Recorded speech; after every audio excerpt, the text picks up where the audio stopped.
અજ્ઞાન ઉપજાને ઋષિના ગળામાં નાખ્યો સાપ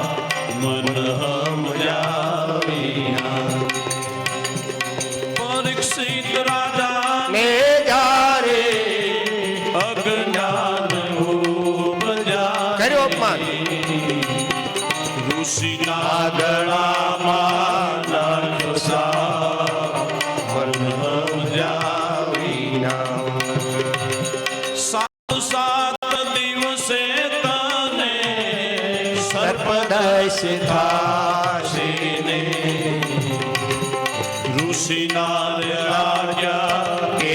શ્રાપ સાપ ને બદલે શ્રાપ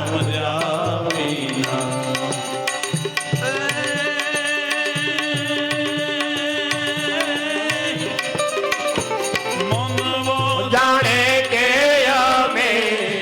હારા કામ કરશું ને ઉલટાવજો આ સંતા મન સમજાવીના મન સમજાવીના મન સમજાવીના ઋષિના ગળામાં નાખ્યો મન સમજાવીના સર્પ નાખ્યો ને મળ્યો શ્રાપ કઈ રીતે અને જ્યાં સર્પ નાખીને જાય અને એ જ વખતે એમના દીકરા